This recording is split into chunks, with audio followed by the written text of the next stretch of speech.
सभी लोगों को समझ में आ रहा है ना प्रॉब्लम? दो स्ट्रेट लाइंस थी, एक a,0 के अबाउट रोटेट कर रही थी, एक -a,0 के अबाउट रोटेट कर रही थी, such that they are rotating in such a manner that one rotates at a double rate than the other. मतलब a अगर ओमेगा रेडियन पर सेकंड से रोटेट कर रही है पिंक वाली लाइन, तो ये ब्लू लाइन जो है 2 ओमेगा रेडियन पर सेकंड से। इनिशियली दे आर कोइंसाइडिंग, तो इनिशियल पोजीशन ऑफ कोइंसिडेंस थी t इक्वल टू 0, और आफ्टर t सेकेंड डेफिनेटली जो स्लो रोटेट कर रही हो अगर थीटा एंगल रोटेट कर रही है, तो जो फास्ट रोटेट कर रही हो 2 थीटा एंगल रोटेट कर रही है। तो हमने मान लिया ये एंगल 2 थीटा, ये थीटा है, they are intersecting at point P H, K, और हमें इसी P पॉइंट ऑफ इंटरसेक्शन का लोकस चाहिए, क्योंकि जैसे जैसे टाइम चेंज होगा ये दोनों रोटेट करेंगी। जैसे कुछ समय बाद ये वाली ऐसे हो जाएगी, तो उसी सिचुएशन में ये दूसरी वाली लाइन भी रोटेट करके ऐसे आ जाएगी, ऐसे। तो ऐसे ये पॉइंट ऑफ इंटरसेक्शन मूव करेगा, तो उसका पाथ का लोकस चाहिए कि किस पाथ को फॉलो करेगा, कौन से कर्व को फॉलो करेगा। तो दो राइट एंगल ट्रायंगल यूज किया, PBM और PAM। tan theta is equal to HK PMK K upon H plus A, और इस वाले ट्रायंगल में tan 2 theta is equal to K upon H minus A। tan 2 theta is 2 tan theta by 1 minus tan square theta, it is equal to K upon H minus A। और फिर यहां से tan theta की value इसमें replace कर दो, तो 2 into K upon बोलो H माइनस A कि H plus A, H plus A divided by 1 minus K upon H plus A का whole square is equal to K upon H minus A। यही आया ना आपका? अब इसके बाद तो कुछ नहीं करना है, इसको सिंप्लीफाई करेंगे तो आपको रिजल्ट मिल जाएगा। जैसे इसका एलसीएम लोगे तो H प्लस A कैंसिल, तो ऊपर आएगा 2K into H plus A divided by क्या आएगा, H प्लस A का whole square minus K square, और राइट साइड में क्या आएगा, K upon H minus A। अब एक K और K कैंसिल कर दिया, और कैंसिल करने के बाद H प्लस A और H माइनस A मल्टीप्लाई हो जाएगा। H plus A multiplied by H minus A क्या हो जाएगा, मैं यहां लिख रहा हूं H square minus A square equal to, right side में क्या आएगा, राइट साइड में आएगा H प्लस A का होल स्क्वायर होता है H square plus A square minus, अच्छा यहाँ पर 2 टाइम्स नहीं आएगा, H square plus A square minus या प्लस 2H और माइनस K स्क्वायर। नहीं भाई, ठीक है। अब यहां से एक H स्क्वायर कैंसिल हो जाएगा, देखो माइनस 2A स्क्वायर है, इसको राइट में ले जाना, इसको लेफ्ट में ले जाना,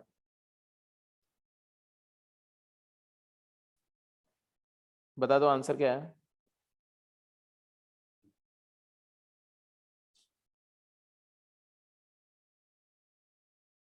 लोकस कुछ आया कि नहीं, जल्दी बोलो। H को X लिख दो तो X square plus K square मतलब Y square minus 2AX equal to 3A square. It is a circle. It is a circle.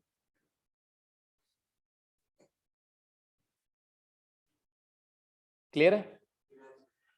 अब वैसे इसको आंसर करने का एक तरीका और भी था। ये ट्रायंगल को देखो ध्यान से, ये ट्रायंगल में ये एंगल थीटा है ना, और ये एंगल कितना है, ये वाला 2 थीटा, तो ये एंगल कितना हुआ, theta. Theta external angle property. इसका मतलब आइसोसेलेस ट्रायंगल बनेगा हमेशा, हमेशा it will be N isosceles triangle. और आइसोसेलेस ट्रायंगल अगर है, इसका मतलब क्या हुआ, इसका मतलब हुआ कि जो डिस्टेंस ये वाली होगी, ये वही डिस्टेंस ये भी होगी, होगी कि नहीं होगी? तो यहाँ से भी कैलकुलेट हो जाएगा, यहाँ से भी आप कैलकुलेट कर सकते हैं कि क्या ये तो कांस्टेंट है ना, बोलो ये कांस्टेंट है कि नहीं, ये डिस्टेंस कितनी है, ए बी की वैल्यू हमेशा क्या है 2a, और आप बोल रहे हो कि being an isosceles triangle A B is equal to P B, इसका मतलब है पी पॉइंट कैसे भी मूव करेगा लेकिन पी का जो डिस्टेंस है कहां से, बी से, वो कांस्टेंट रहेगा। तो P will move on a circle जिसका सेंटर क्या होगा बी और रेडियस क्या होगी 2a। तो आप बिना कैलकुलेशन के स्ट्रेट अवे बोल सकते थे कि locus of the point P is a circle with centre a, 0 and radius 2a। तो इक्वेशन लिख दो डायरेक्ट, एक लाइन में लिख दो। तो ज्योमेट्रिकली स्पीकिंग ये दूसरा वाला सोल्यूशन मैं लिख रहा हूं, देखो बहुत इंपॉर्टेंट है ये आपको देखना चाहिए था, आपको खुद सोचना चाहिए था। मैं एक्सपेक्ट कर रहा था कि आप इसको सोच सकते, आप में से कुछ लोग। क्या सोचा मैंने क्या दिखाया आपको कि angle P A B is equal to theta and angle P B M is equal to 2 theta, and therefore in triangle PAB external angle property से angle APB will be theta, क्योंकि ये वाला एंगल और ये angle, ये दोनों angle का सम 2 theta होना चाहिए। क्लियर है? And therefore it is isosceles triangle, it is isosceles such that कौन सा दो साइड इक्वल हो गया, AB is equal to PB and equal to 2a। इसका मतलब P वेरिएबल पॉइंट है, B फिक्स पॉइंट है और P का डिस्टेंस B से कांस्टेंट है 2a। तो locus is what, locus of P is circle with centre B that is a, 0 and radius equal to 2a। तो इक्वेशन हम direct लिख सकते हैं x माइनस a का whole square plus y minus 0 का whole square y square equal to 4a square. वही answer आएगा, वही सेम, बिल्कुल एफर्टलेसली आ जाएगा। ये दोनों बातें मैंने इसलिए बताया कि आपको सिर्फ मैं ये मैसेज देना चाहता हूं कि एक ही सम को करने के लिए अगर आप ज्योमेट्रिकली सोच पाओगे तो आप बहुत आसान तरीके से निकल जाओगे, और अगर आप ज्योमेट्रिकली के बजाय ट्रिग्नोमेट्रिकली या अलजेब्राइकली एंगेज करोगे तो आपका आंसर का लेंथ बढ़ेगा। तो जितना आप ज्योमेट्रिकल सोच पाएंगे उतना आप कट शॉर्ट कर पाएंगे प्रॉब्लम्स को। एनीवे, क्लियर है? आगे चलें? कोई इसमें कोई डाउट तो नहीं, कोई क्वेरी तो नहीं? ठीक है जी, 1 सेकेंड, चलिए जरा आंसर करिए तो देखें।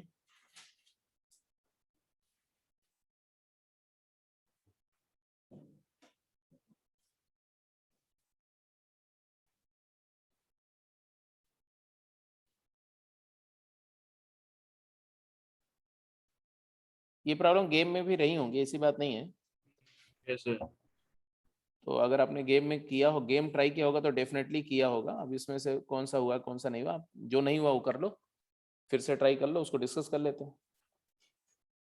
पहला क्वेश्चन सिंपल है जी, एक पॉइंट ए है 2,1 is a fix point definitely, a variable point B lies on the curve this. ये कर्व को तो पहचान नहीं रहे हो आप? हाँ, it is a circle with centre 0,0 and radius 2।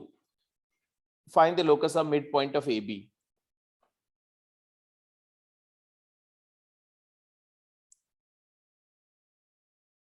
Theta लेके हो जाएगा।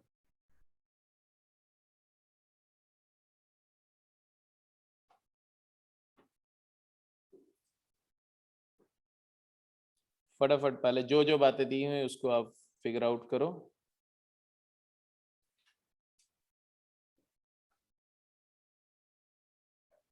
टू कॉमा वन है, अगर ये सर्कल का इक्वेशन है x square plus y square equal to 4, इसका मतलब है कि इसका सेंटर ओरिजिन है और रेडियस 2 है, तो ये पॉइंट 20 हो गया। 2,1 एक यहाँ कहीं पॉइंट होगा, पी पॉइंट, नो, ए पॉइंट दिया हुआ, ए पॉइंट का कोऑर्डिनेट दिया हुआ 2,1, और वेरिएबल पॉइंट कहाँ पर है? अब बी कहाँ है? B lies on the curve, B इस कर्व पे कहीं पर भी हो सकता है, यहाँ भी हो सकता है, यहाँ भी हो सकता है, कहीं भी हो सकता है, यहाँ भी ले सकते हो। ए और बी को ज्वाइन कर रहे हैं ऐसे, या ऐसे भी हो सकता है सिचुएशन, किसी तीसरी सिचुएशन में ऐसे भी हो सकता है। ये ऐसे आपको A B line segment change होती रहेगी, तो ए बी का मिड पॉइंट भी चेंज होता रहेगा और उसी मिड पॉइंट का लोकस चाहिए हमें, पाथ। क्या करें? सर थीटा थीटा पैरामीटर लेंगे। थीटा पैरामीटर लेके करेंगे। थीटा कौन सा थीटा क्या लेंगे?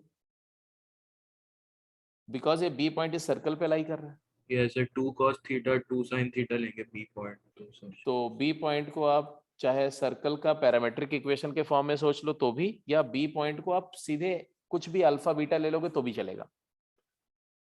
अगर मैं कुछ नहीं सोचता हूँ और बोलता हूँ चलो बी पॉइंट को मान लेते हैं क्या है, अल्फा कॉमा बीटा, तो बी अल्फा कॉमा बीटा है, ए दिया हुआ है 2,1, तो मिड पॉइंट का लोकस चाहिए ना।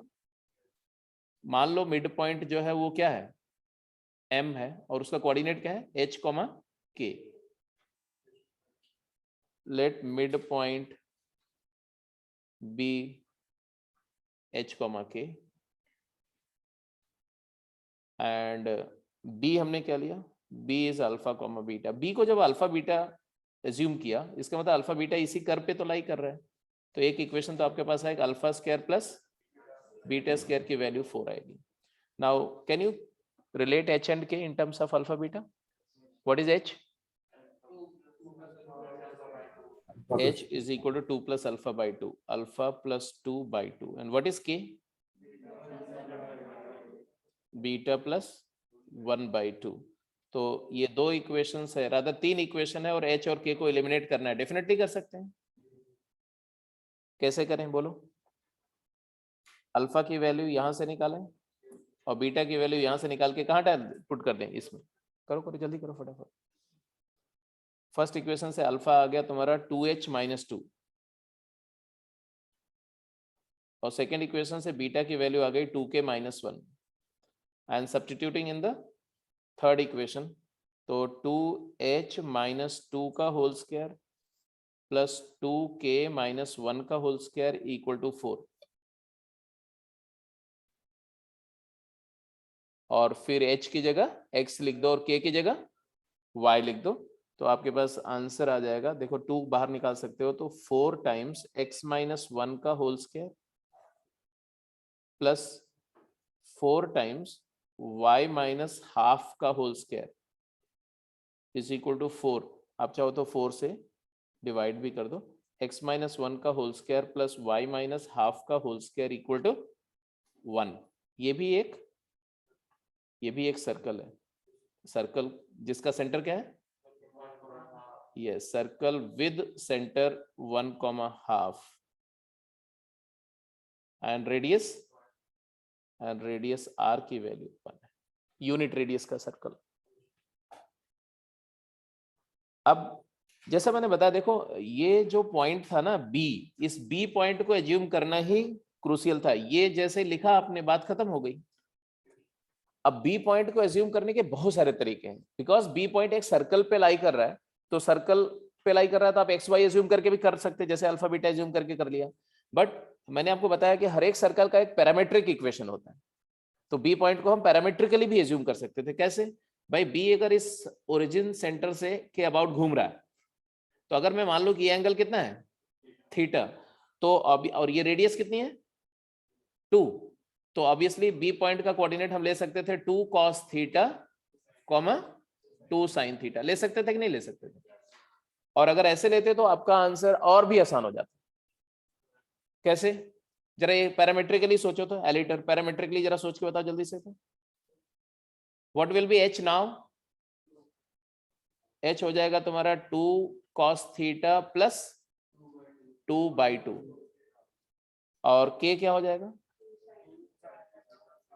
2 sin थीटा प्लस 1 by 2। तो ऑब्वियसली cos थीटा की वैल्यू बिकॉज हम जानते हैं cos square theta plus sine square theta क्या होता है, 1 होता है। तो cos थीटा की वैल्यू यहां से डालेंगे तो क्या आ जाएगा, h minus 2h minus 2 upon 2 का whole square plus 2k minus 1 upon 2 का होल स्क्वायर इक्वल टू 1। आया कि नहीं है, बोलो। तो अब ये आ गया तुम्हारा h माइनस 1, आया कि नहीं है। तो h माइनस 1 का whole square plus k minus half का होल स्क्वायर इक्वल टू 1। फिर h को x लिख दो और k को y लिख दो। तो it will always be your choice to decide कि आपने कैसे अटेम्प्ट करना है प्रॉब्लम को। मेरा सजेशन ये है कि जब आप लर्न कर रहे हो, लोकस पे कमांड करने की कोशिश कर रहे हो, तो आप इस पे मत जाओ कि कैसे अटेम्प्ट करना है, पहले जो समझ में आया वही उसी तरह से कर जाओ। फिर इसके बाद आंसर निकालने के बाद में उसी प्रॉब्लम को फिर से रीथिंक करो कि क्या मैं आंसर को और बेटर बना सकता था कि नहीं, या क्या बेटर ना भी हो, क्या दूसरी पॉसिबिलिटीज भी हो सकती थी, क्या कोई और तरीके से भी अटेम्प्ट कर सकते था। हर एक क्वेश्चन में आप कम से कम 2 तरीके सोचने की कोशिश करो। It is going to make you very confident. अब चलो 8th आ गया ना, 9th एंड 10th जल्दी आंसर करिए। 9th हो गया, सर्कल होगा, वेरी गुड। कोई स्पेसिफिक इंफॉर्मेशन उस सर्कल की,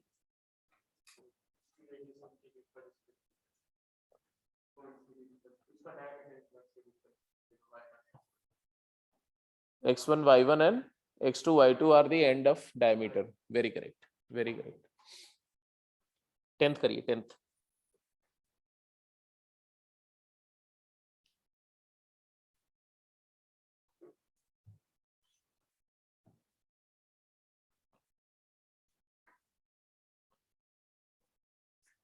देखो ज्योमेट्री जो है ना, इसको आप बर्डन लेके मत करो।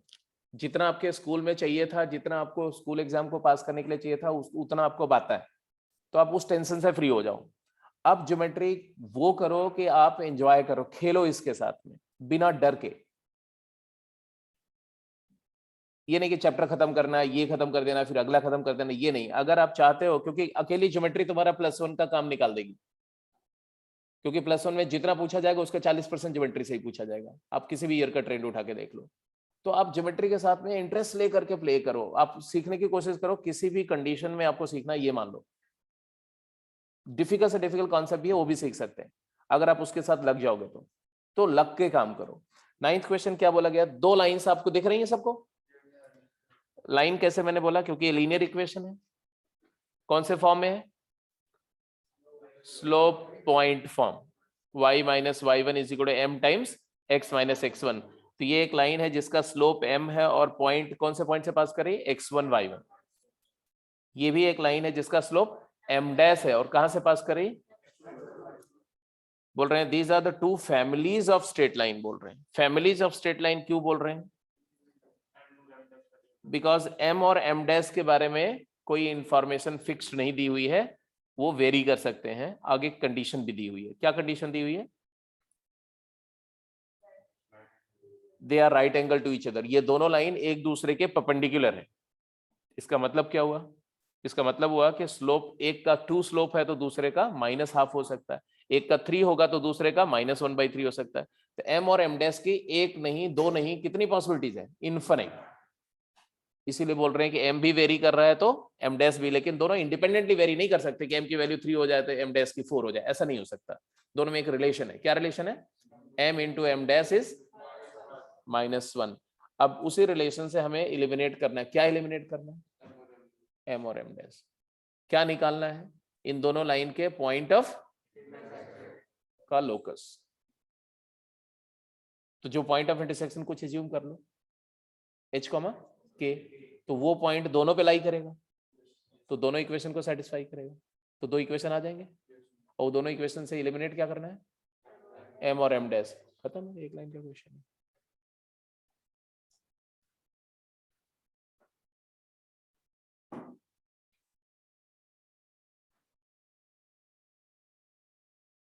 एक लाइन ऐसे है मान लो, दूसरी लाइन ऐसे है।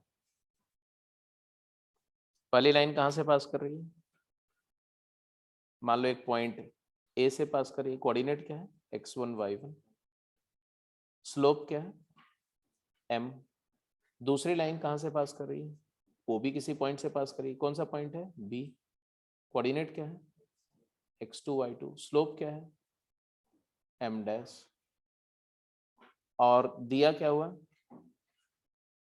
दिया हुआ है कि इन दोनों के बीच एंगल कितना है, 90। ये पॉइंट ऑफ इंटरसेक्शन P है, कोऑर्डिनेट क्या है, मान लेते हैं h, k। अब देखो आप में से जो लोग थोड़ा स्मार्टली सोच सकते हैं वो बिना पेन चलाए हुए आंसर कर सकते हैं, बिना पेन चलाए हुए। You need not to move your pen.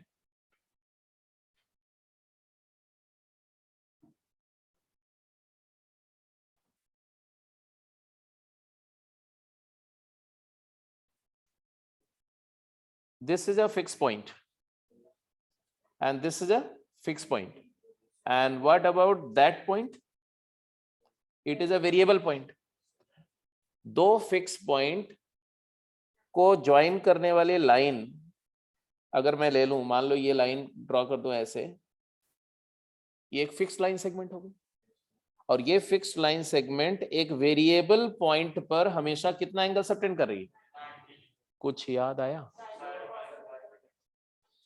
Diameter subtend right angle at any point on the circumference. इसका मतलब है कि the path of point P will be a circle with AB as diameter. खत्म।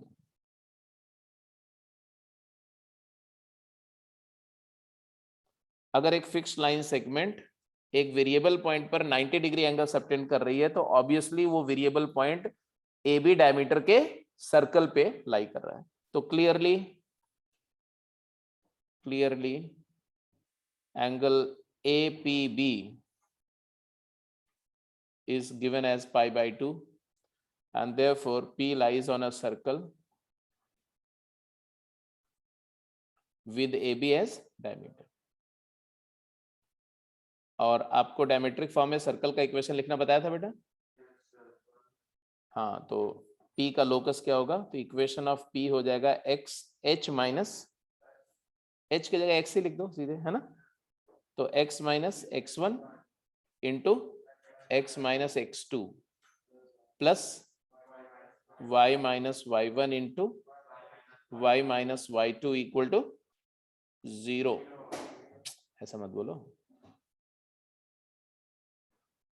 अच्छा, by chance मान लो हमें equation नहीं याद है, ठीक है, और आप में से बहुत सारे लोग हैं उनका चेहरा देख के लग रहा है कि उनको याद नहीं है, तो अगर इक्वेशन नहीं याद है तो भी आंसर तो आएगा। आंसर कैसे आएगा, आंसर ऐसे आएगा कि h के फर्स्ट लाइन को सेटिस्फाई करेगा, तो आपके पास एक इक्वेशन आएगा, बोलो y की जगह k minus y1 is equal to m times h minus x1। ये दिस इज फर्स्ट इक्वेशन।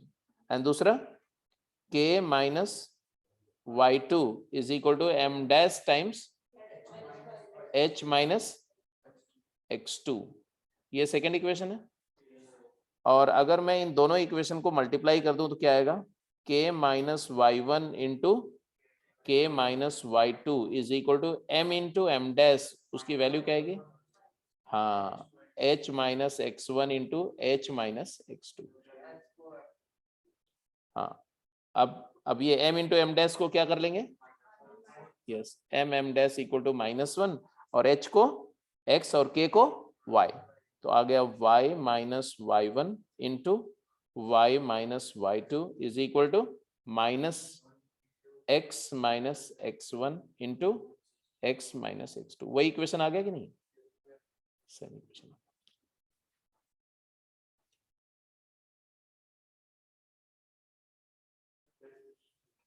हाँ, किसकी डेरिवेशन,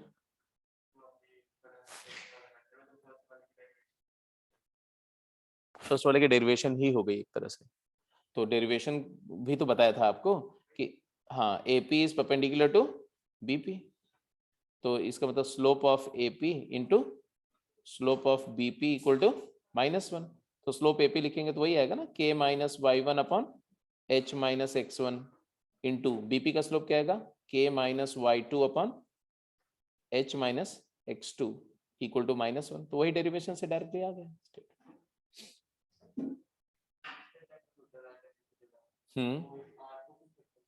हाँ, तब वो सर्कुलर आर्क बनती। अगर वो एंगल 90 के बजाय मान लो कांस्टेंट एंगल 30 होता तो सर्कुलर आर्क बनती, वो मेजर आर्क बनती, बड़ी आर्क बनती। और 30 के बजाय 120 होता तो माइनर आर्क बनती। ऐसा तो 9th हो गया और 10th करो।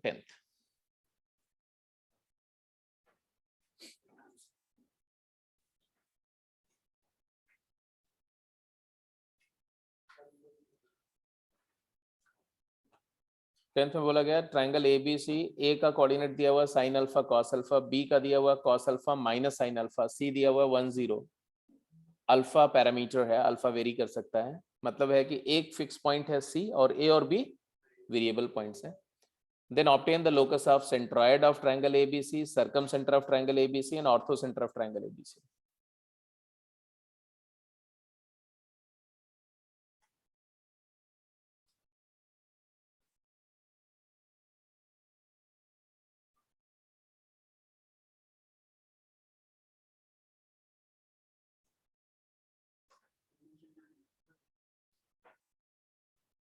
Correct, very good.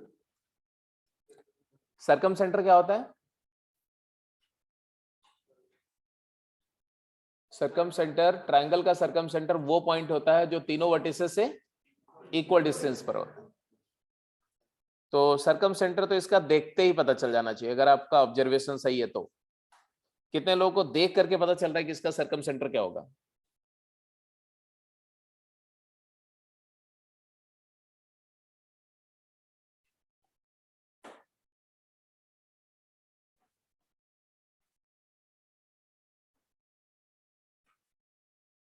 Sign alpha cos alpha, sine alpha cos alpha, r sine theta r cos theta एक सर्कल पे लाई करता है। तो साइन अल्फा कॉस अल्फा भी एक सर्कल पे लाई करेगा। कौन से सर्कल पे? जिसका centre 0 0 radius 1, sine square alpha plus cos square alpha 1।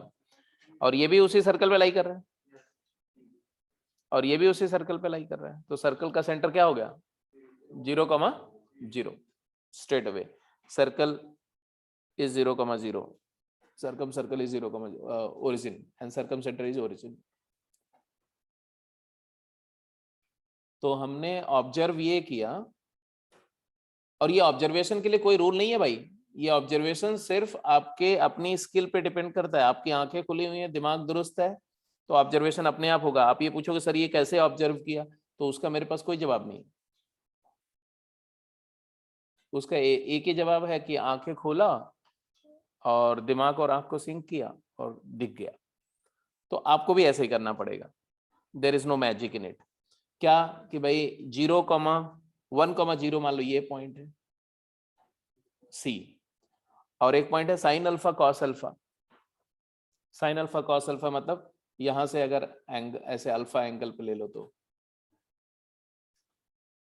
ये एंगल अल्फा ले लो, ये तो ये 90 माइनस अल्फा होगा, तो cos 90 alpha sine alpha, sine 90 minus alpha cos alpha. ये हो जाएगा coordinate sine alpha comma cos alpha. ये पॉइंट क्या है? ए। और इसी सर्कल पे ये वाला पॉइंट भी है ना, क्योंकि ये तीनों पॉइंट का 0,0 से डिस्टेंस क्या है? 1 है। 0 0 से 1 यूनिट पर ये वाला पॉइंट भी है, 0 0 से 1 यूनिट पर ये भी है, और 0 0 से 1 यूनिट पे ये भी है। Cos alpha comma minus sine alpha कहां पर होगा? सेकंड क्वाड्रेंट में cos alpha comma minus sine alpha, मतलब ये कॉस था ना, तो ऐसे यहाँ पर, ऐसे यहाँ कहीं।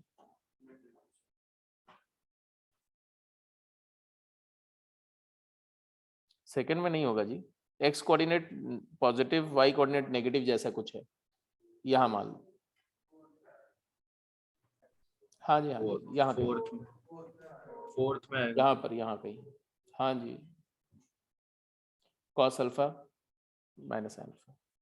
वो डिपेंड करता है कि अल्फा क्या है, ऐसा जरूरी नहीं कि फोर्थ पे होगा, बट अल्फा एक्यूट जो लेके चल रहे हैं हम लोग उसके कॉरस्पॉन्डिंग यही है। तो सर्कम सेंटर इज 0,0। इसमें तो कोई डाउट नहीं है अब ना?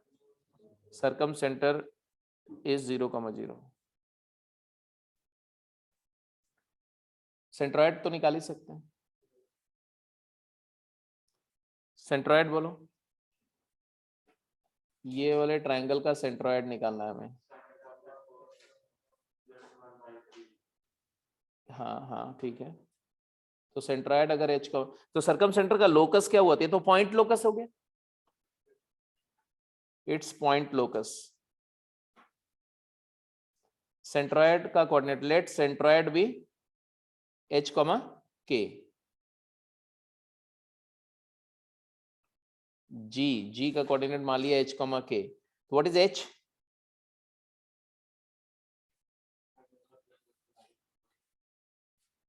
कुछ लोग तो ऐसे देख रहे हैं जैसे अजीबोगरीब, मैं किसी तीसरी दुनिया से आया हुआ व्यक्ति हूं और कुछ मैं जादू भरी बातें कर रहा हूं और एकदम पूरा दिन में तारे नजर आ रहे हैं। अरे ए है, बी है, सी है, सेंट्रॉइड लिखना है, उसमें भी सोचना है क्या आपको? फटाफट पेन चलनी चाहिए।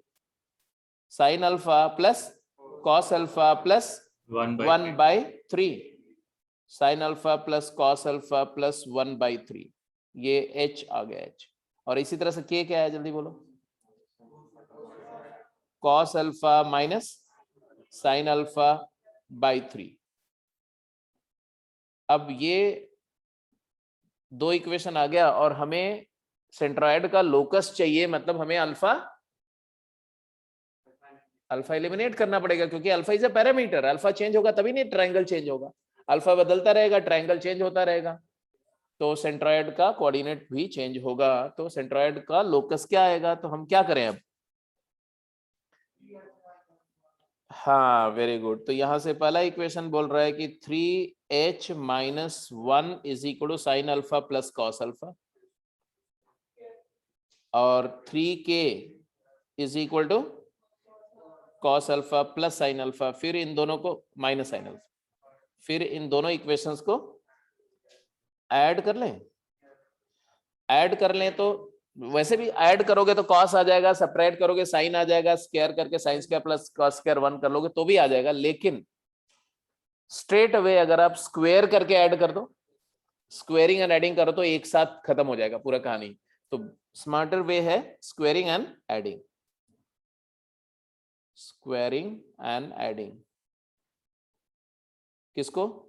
ये जो आपका इक्वेशन 3 और 4 है, क्या आया?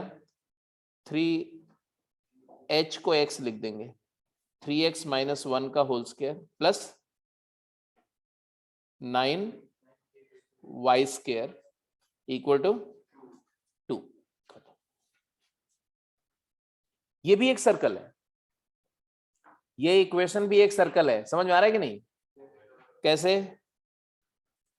क्योंकि इसका 3 बाहर निकाल दो 3, तो यहाँ 9 आ जाएगा और यहाँ पर अंदर में x माइनस 1/3 हो जाएगा। x माइनस 1/3 का whole square 9 times plus 9 times y square equal to 2, 9 से डिवाइड कर दो तो ये आ जाएगा तुम्हारा x माइनस 1/3 का whole square plus y square equal to 2/9, मतलब √2/3 का whole square. It is clearly a circle with centre. हाँ, सर्कल विद सेंटर है 1/3, 0 एंड रेडियस, यस। तो सर्कम सेंटर एक फिक्स पॉइंट है, सर्कम सेंटर ओरिजिन है, और ऑर्थो सेंट्रॉइड क्या है? सेंट्रॉइड का लोकस एक सर्कल है। अब पूछ रहे हैं और क्या बताना है आपको? ऑर्थो सेंटर का लोकस बताओ। हाँ, अब ऑर्थो सेंटर, सर्कम सेंटर और सेंट्रॉइड का जो रिलेशन बताया था, ONGC याद है क्या था? जरा मुझे एक बार बताओ, ONGC क्या बताया था आपको? 2:1 सेंट्रोइड डिवाइड बाय ऑर्थो। हाँ जी, O for ortho centre, O for ortho centre and G for centroid और C फॉर सर्कम सेंटर, और G divides OC in the ratio 2:1। तो ऑब्वियस सी बात है कि ऑर्थो सेंटर का कोऑर्डिनेट हम निकाल सकते हैं अगर G और C का कोऑर्डिनेट पता है। अच्छा, C का कोऑर्डिनेट क्या है? 0,0, और G का कोऑर्डिनेट मान लो है XG YG, तो ऑर्थो सेंटर का कोऑर्डिनेट क्या आ जाएगा? तो ये भी मैंने लिखवाया था वहां पर कि अगर कोइंसिडेंटली सर्कम सेंटर ओरिजिन हो तो ऑर्थो सेंटर का कोऑर्डिनेट सेंट्रॉइड का ट्रिपल हो जाता है, सेंट्रॉइड का ट्रिपल हो जाएगा। और ये दिख भी रहा है, देखो ये 1 है, जी ओरिजिन से ये 1 यूनिट डिस्टेंस पर है और दूसरा उसी लाइन पर 3 यूनिट डिस्टेंस पर है। तो y is equal to mx वाले में था, ये 3 गुना हो जाएगा, ठीक है। तो ये हो जाएगा 3xg, 3yg। या सेक्शन फार्मूले से भी कर लो, ऐसा कुछ नहीं है, आपकी मर्जी है। सेक्शन फार्मूले से करेंगे तो भी आ जाएगा, आएगा कि नहीं आएगा। मान लो h k को h, इसको hk मान लो किसको, ऑर्थो सेंटर को। अगर ऑर्थो सेंटर को आपने h k ज्यूम कर लिया तो h प्लस 0 लगाओ, 2 टाइम्स 0 प्लस 1 टाइम्स h, तो h plus 0 by 3 is equal to xg। आएगा कि नहीं आएगा। तो h plus 0 by 3 is equal to xg and 2 times 0 plus 1 times k, तो ये भी वही आ रहा है, k plus 0 by 3 is equal to yg। तो h क्या आ गया, ट्रिपल xg, और k क्या आ गया, ट्रिपल yg। तो लिख दो for ortho centre, therefore for ortho centre, यहां मैं ऑर्थो सेंटर के बारे में कहानी कंप्लीट कर दे रहा हूं। फॉर ऑर्थो सेंटर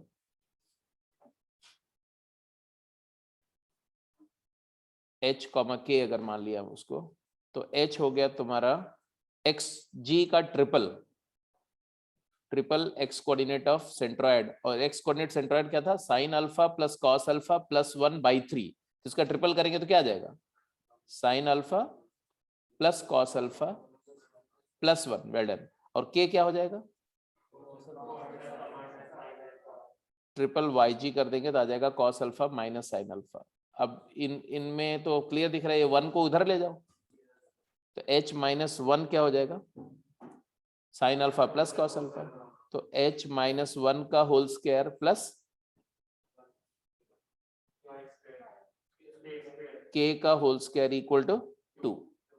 ये आ गया, लोकस आ गया।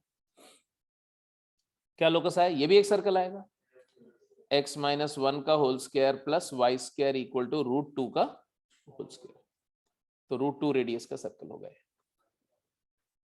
अच्छा, होना भी चाहिए, ऐसे सोचो आप कि अगर एक ऐसा एक रॉड है और एक एंड पॉइंट फिक्स है, ओरिजिन, ये तीनों कोलिनियर है, और ये वाला एंड फिक्स हो गया और रेशियो 1:2, तो अगर ये वाला सेंट्रोइड अगर एक सर्कल पे मूव कर रहा तो आगे वाला भी एक सर्कल पे मूव करेगा, तो बस वो रेशियो रेडियस चेंज हो जाएगी। तो एक का लोकस सर्कल होगा तो दूसरा का भी लोकस क्या होगा, सर्कल होगा। एनीवे,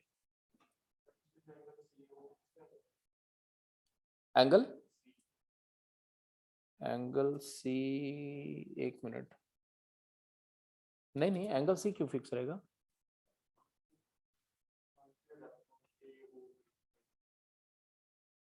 ए नहीं AOB 90 हो जा रहा है, ये वाला बोल रही है, AOB 90 हो गया, ठीक है। तो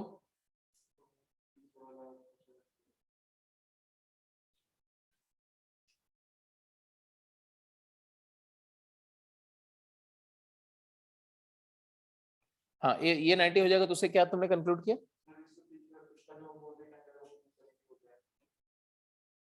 कौन सा एंगल,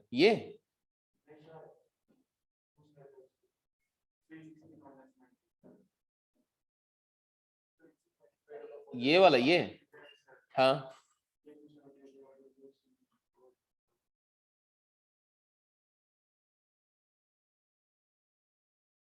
हाँ, ये बोल सकते हो, ये बोल सकते हो कि ये एंगल फिक्स रहेगा, ये बोल सकते हो।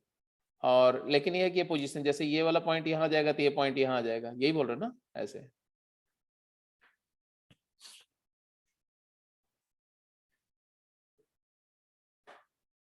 बट उससे कोई खास एडवांटेज नहीं मिलेगा। आगे चलो, अब कुछ तो आपकी जो शीट की प्रॉब्लम्स थी गेम की, वो कोई डाउट है तो बताओ फटाफट, नहीं तो फिर कुछ और आगे पॉइंट डिस्कस करूं मैं। कोई डाउट नहीं है, लेके नहीं है। चलो तो फिर कुछ बातें और रिवाइज कर देता हूं मैं, जो मैंने बोला था। पता नहीं आप में से कितने लोगों ने कर लिया था कि नहीं कर लिया था। एक तो अभी तक हमने लोकस किया, राइट, तो लोकस क्या, तो लोकस क्या है, तो कोई भी लोकस एक पॉइंट्स का, इनफिनाइट नंबर ऑफ पॉइंट का क्या है, सेट है, इनफिनाइट या फाइनाइट नंबर ऑफ पॉइंट का सेट है। जैसे पॉइंट लोकस आ गया तो एक ही पॉइंट है, बट अदरवाइज उसमें इनफिनाइट मेनी पॉइंट्स होते हैं, ठीक है। तो locus is a set of point. अब ये आपको लिखना अभी नहीं है, अभी सिर्फ आप सुनो, कहानी जैसा सुनो सिर्फ, ठीक है, क्योंकि उसका लेक्चर मैंने पहले शेयर किया हुआ है। उसके बाद लिखने के लिए इत्मीनान से आप उसको दोबारा देख करके फिर नोट कर लेना, तो और अच्छे से समझ में आ जाएगा। Because locus is a set of point that follows a given relation in x and y. तो मान लो अगर मैं किसी सिचुएशन में लोकस को, मान लो ये ऐसा लोकस है, ऐसा, इसी तरह से एक लोकस और है, तो इस लोकस को मैं लिख रहा हूं s इक्वल टू 0। तो s क्या है, s उसका एक्सप्रेशन है, जैसे circle x square plus y square minus 1 equal to 0। तो x square plus y square minus 1 क्या है, उसको मैं s बोल रहा हूं, ठीक है।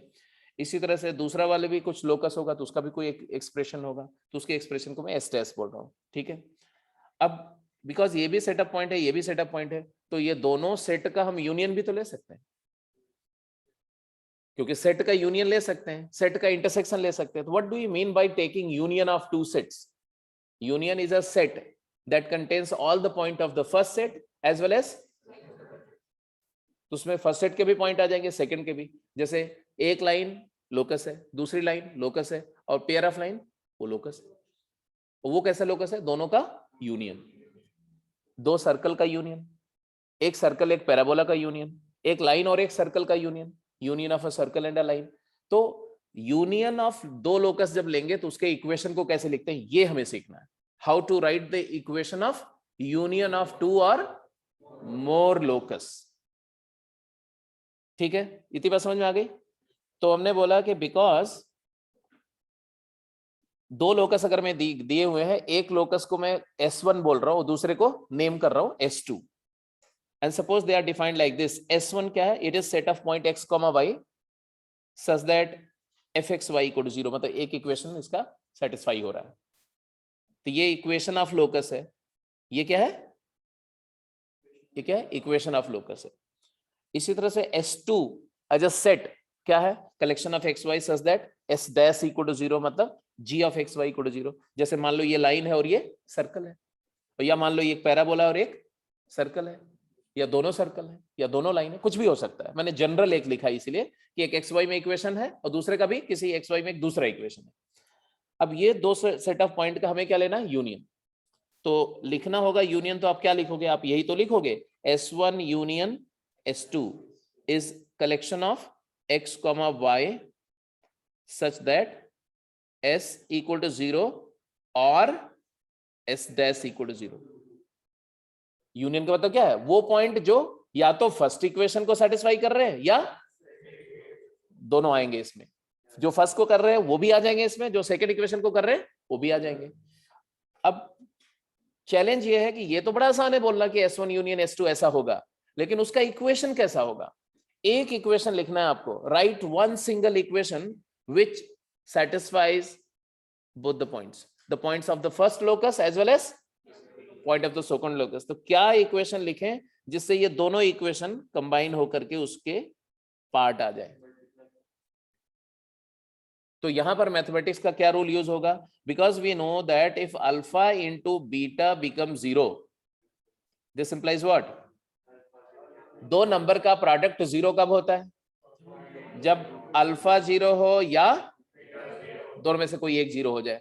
जब दोनों में से कोई भी एक 0 होगा तो प्रोडक्ट 0 हो जाएगा। मतलब जब s 0 है तो भी s इंटू एस डैश 0 हो जाएगा, और जब s डैश 0 होगा तो भी s इंटू एस डैश 0 हो जाएगा। तो लिख देंगे therefore equation of union of locus, equation of union of loci s equal to 0 and s dash equal to 0 is given by s into s dash equal to 0, that is fxy पहले वाले का expression into gxy equal to 0। This is the simple thing. For example अगर मैं बोलूं कि write the union of two lines, two straight lines s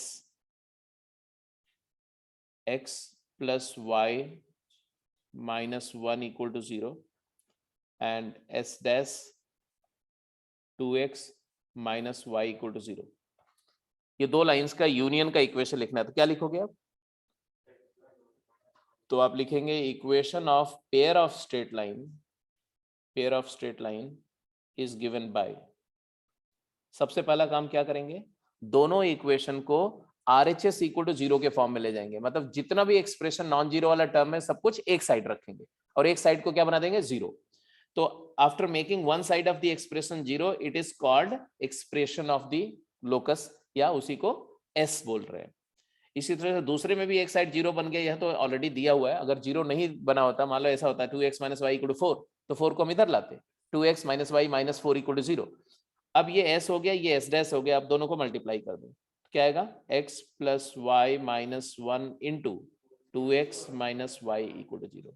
ये pair of line का equation है, मतलब इस इक्वेशन को फर्स्ट लाइन के भी पॉइंट सारे सेटिस्फाई करेंगे और सेकंड के भी.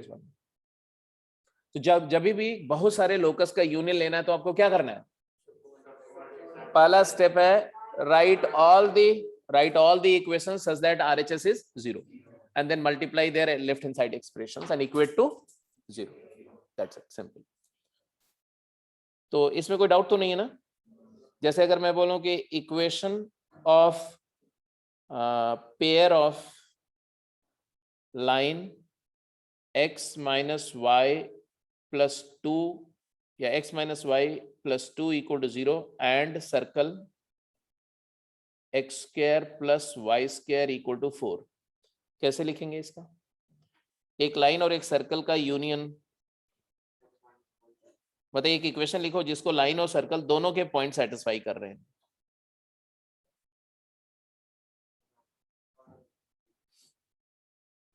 लाइन के पॉइंट भी सेटिस्फाई कर रहे हो और सर्कल के पॉइंट भी कर रहे हो, तो ऑब्वियसली हम क्या लिखेंगे, x square plus y square minus 4 multiplied by x minus y plus 2 equal to 0. बात समझ में आ गई यूनियन की बात?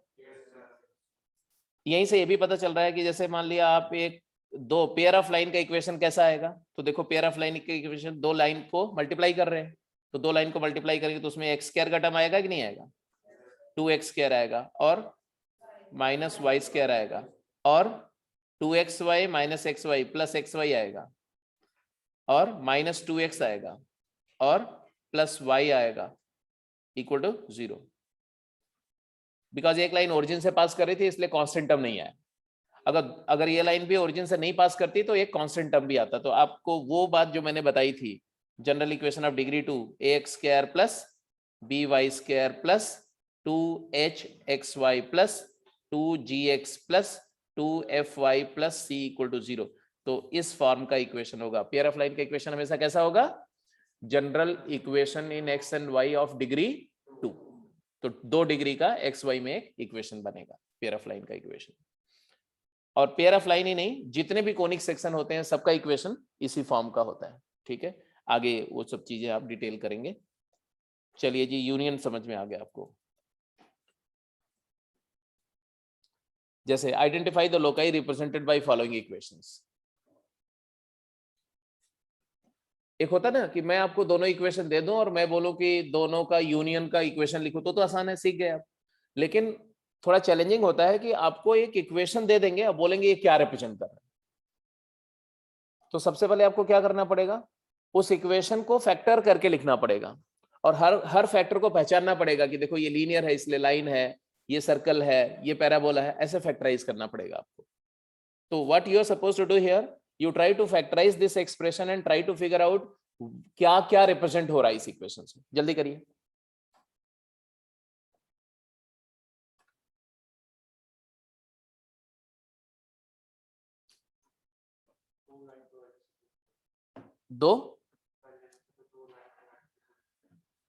दो लाइन को रिप्रेजेंट कर रहा है, एक्सेस भी लाइन है तो 4 लाइन रिप्रेजेंट हो रहे हैं. Very good. एक पॉइंट तो उसी पे आ ही गया, ऑब्वियसली पॉइंट भी आ गया. इनफैक्ट वो पॉइंट ना भी बोलो तो भी चलेगा, क्योंकि 4 लाइन हो गई तो पॉइंट उस पे ही है, वो सभी पे है.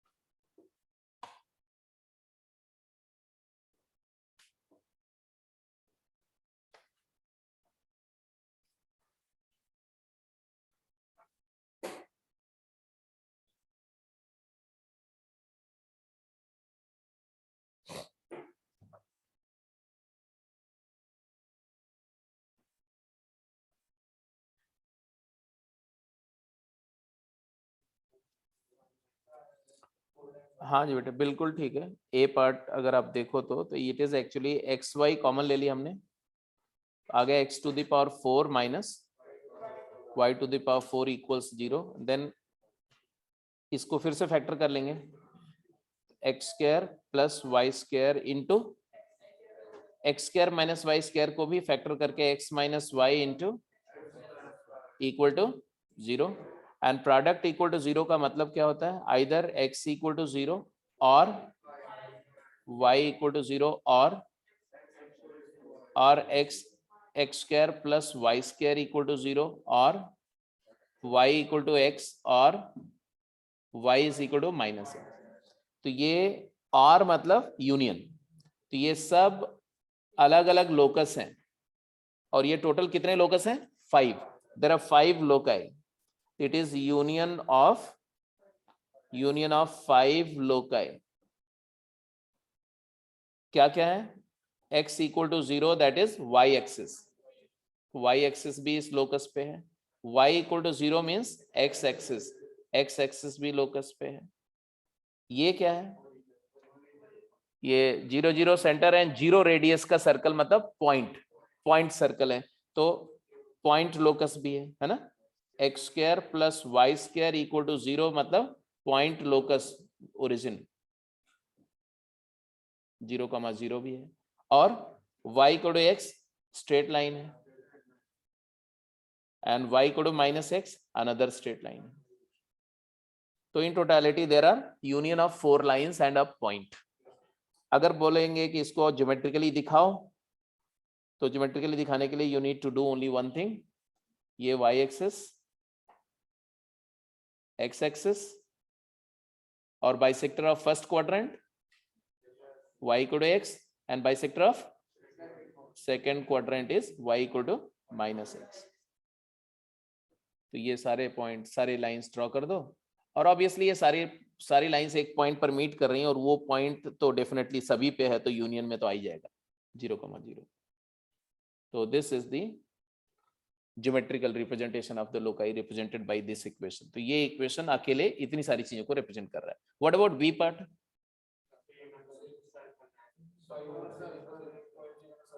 हाँ जी बी पार्ट में सिर्फ क्या हुआ कि जब आपने इसको फैक्टराइज किया होगा, फैक्टराइज तो किया ही हुआ है, कुछ करना ही नहीं इसमें तो, है ना।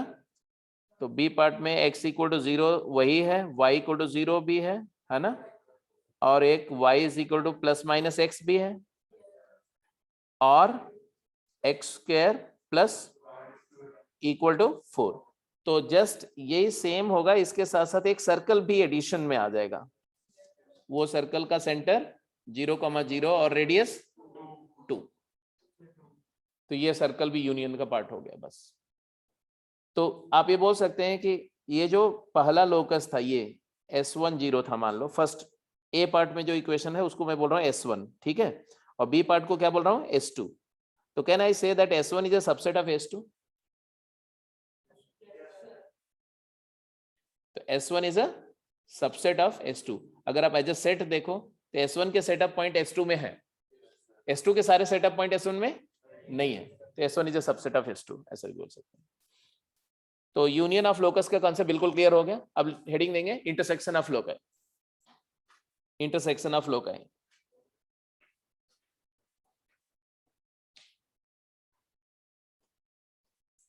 अब इंटरसेक्शन मुझे बताने की जरूरत नहीं, आप समझ ही रहे होंगे।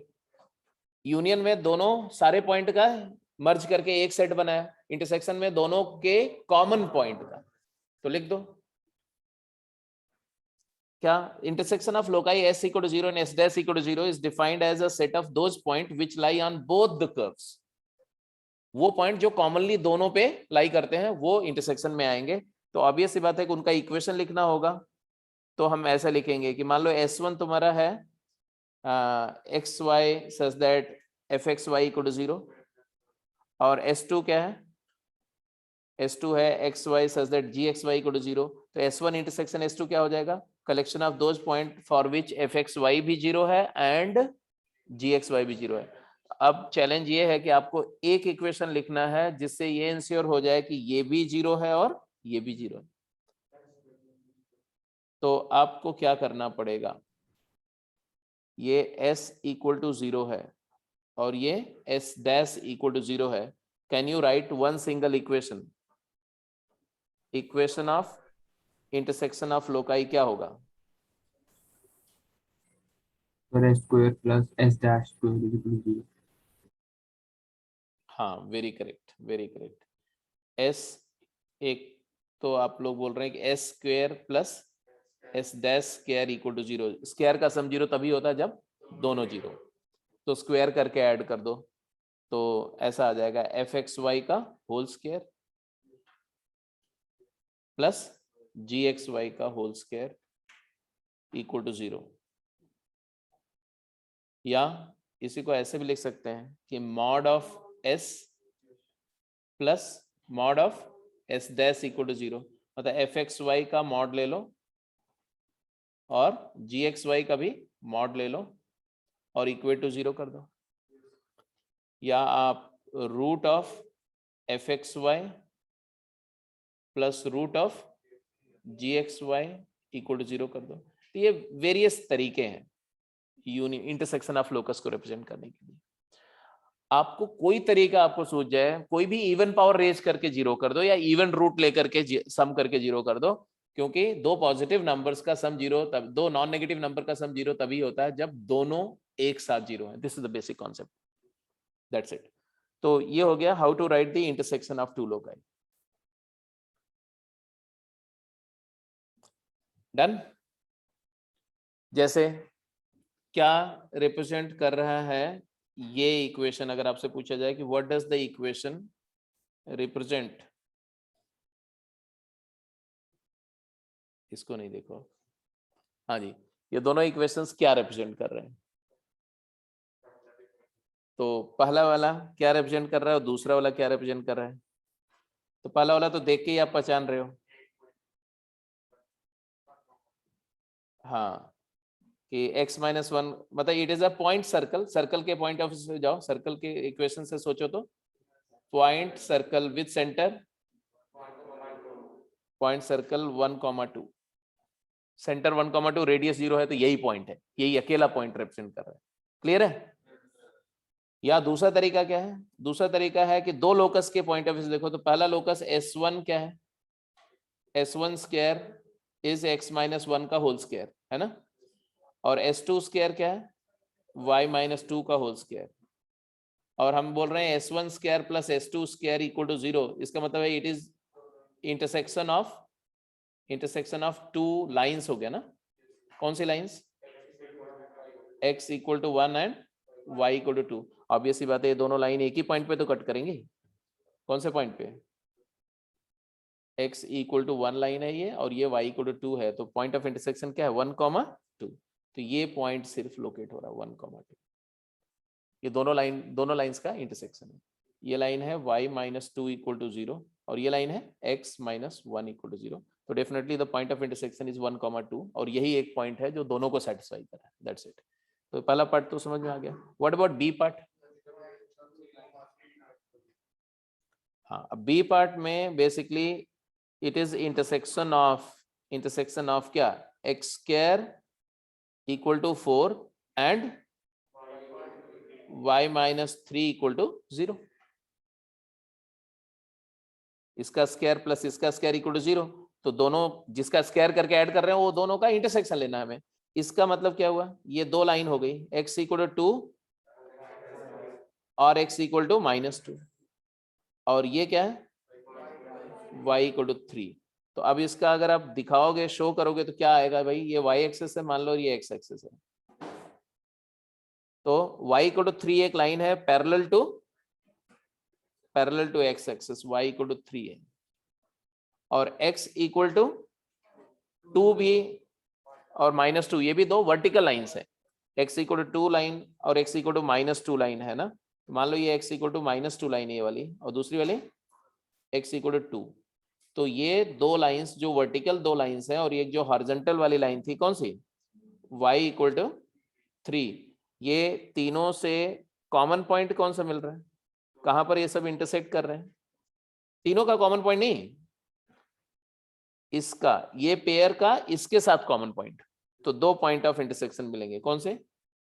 एक ये और एक ये, क्योंकि तीनों का कॉमन तो एक भी पॉइंट नहीं, because two parallel lines can not have a common point. तो x=2 और x=-2 में तो कोई कॉमन पॉइंट नहीं है। बट हाँ, pair of line, pair of vertical line का common with horizontal line 2 point है। कौन से? बस, तो आ गया -2,3 एंड 2,3। ये 2 पॉइंट्स रिप्रेजेंट हो रहे हैं। इस इक्वेशन से सिर्फ 2 पॉइंट रिप्रेजेंट हो रहा है, इससे सिर्फ 1 पॉइंट रिप्रेजेंट। तो इंटरसेक्शन में यूजुअली जो है वो सेट ऑफ कुछ एक पॉइंट्स आएंगे, अनलेस कि 2 कर्व एक दूसरे पर मर्ज हो जाए, तब इनफाइनाइट पॉइंट्स भी कॉमन हो सकते हैं, ऐसा। तो यूनियन इंटरसेक्शन भी समझ में आ गया। अब इसके बाद जो सबसे इंपॉर्टेंट एक कॉन्सेप्ट है, जो सबसे ज्यादा यूज होगा, उसको लिख दो, locus passing through intersection of 2 loci.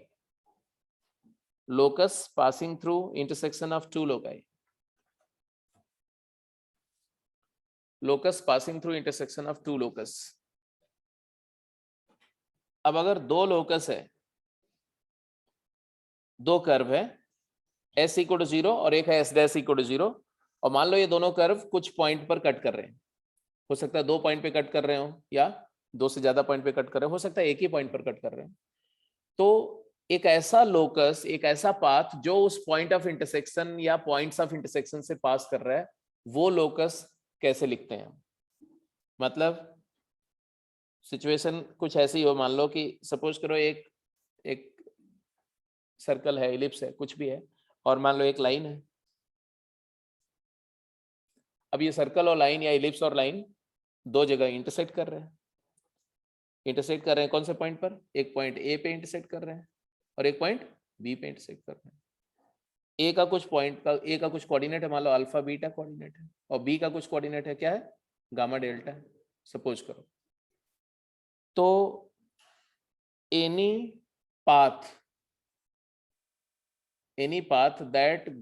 that passes through alpha beta and gamma delta can be written as, पहले तो मैं बोलूं, ये पहला लोकस दिया हुआ है S1 और दूसरा लोकस क्या दिया हुआ है? S2। What is S1? As usual S1 क्या है? S1 is collection of x, y such that f(x,y) जिसको हम S बोल रहे हैं ना, इक्वल टू 0। और S2 क्या दिया हुआ था? वही set of point x, y satisfying gxy equal to 0, that is S'=0। तो ये इस वाले का इक्वेशन जो है, इस वाले का इक्वेशन S=0 है। S=0 ये उसका नेम है सेट के फॉर्म में, और ये इक्वेशन है। और ये क्या है? इसका इक्वेशन क्या है? S'=0। तो इसको मैं S बोल रहा हूं और इसको S' बोल। और हमें A और B से पास करने वाले ये वाले पाथ का, ये ब्लू वाले पाथ का इक्वेशन लिखना है। तो क्या प्रपोज कर रहे हैं हम लोग? The equation of locus passing through intersection of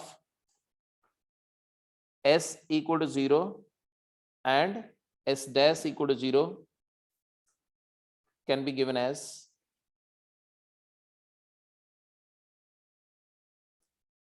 S plus lambda S'=0, where that is fxy, S का मतलब fxy plus lambda times g of xy equal to 0, where lambda is any a real parameter, ऐसे लिखो, real parameter। ये बोल करके मैं क्या propose कर रहा हूं?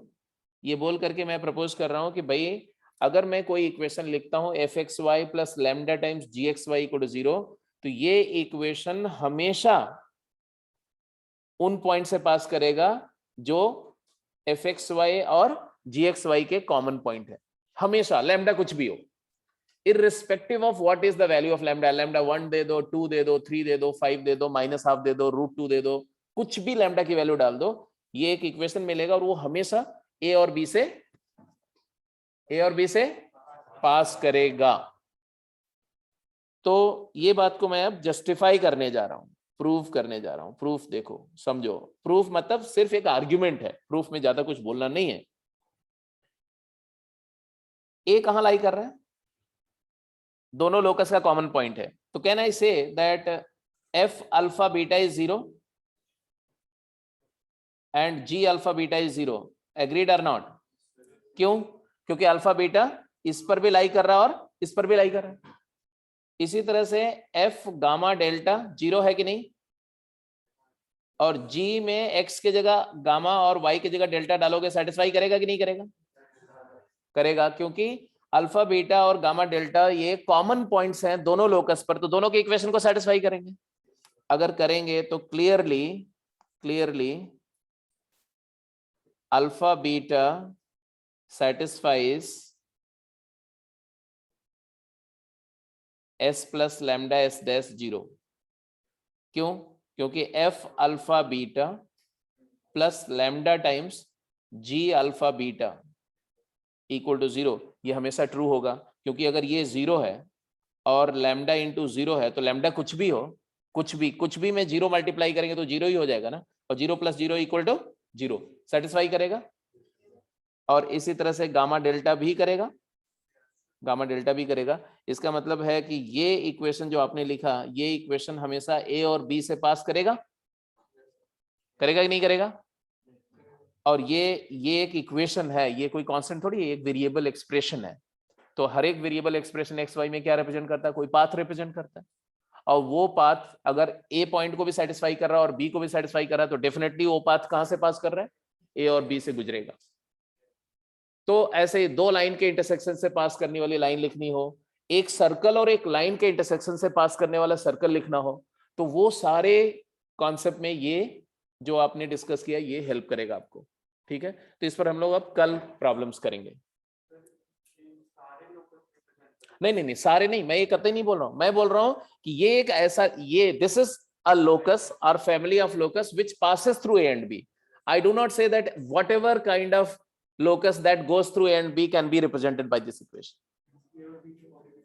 हाँ, A और B के कोऑर्डिनेट सेटिस्फाई इसको करेंगे, इसके अलावा बहुतों को कर सकते हैं। बहुत सारे ऐसे लोकस भी हो सकते हैं जो इसमें इससे रिप्रेजेंट ना हो रहे हो, लेकिन उसमें भी A और B लाई कर सकता है, तो उसकी उनकी बात नहीं कर रहे हैं। जैसे एक सर्कल और एक लाइन लोगे ना, तो उससे एक सर्कल ही बनेगा, पैराबोला नहीं बन सकता। तो A और B से तो कोई ना कोई पैराबोला भी पास कर रहा होगा, इलिप्स भी पास कर रहे होंगे, हाइपरबोला भी पास कर रहे होंगे, साइन और कॉस कोसाइन टाइप का कर्व भी पास कर सकता है वहां से, तो वो सारे थोड़ी रिप्रेजेंट होंगे। अभी हम सिर्फ ये बोल रहे हैं कि ये जो लिखा मैंने ये ए और बी से पास करेगा, दैट्स इट। इसके अलावा और कौन कौन ए बी से पास कर रहा है, that is none of my concern, और उसकी बात भी नहीं कर रहे हैं। ठीक है, तो आज के डिस्कशन में इतना ही, यहां से आगे कंटिन्यू करेंगे कल की क्लास में। ठीक है, एक बार फिर से मैं बोलूंगा कि गेम 6 और गेम 5 के सवाल अगर आपने नहीं किए तो एक बार फिर से कर लो, क्योंकि कल उसमें से बहुत सारे क्वेश्चन डिस्कस होंगे। सर गेम 7 में भी डाउट्स थे सर, आपको हाँ, भेजे थे। डेफिनेटली गेम 7 तो कल पूरा डिस्कस ही होगी क्लास के अंदर में। ठीक है, तो चलो इस क्लास को यहीं पे क्लोज करते हैं बेटा आज की क्लास।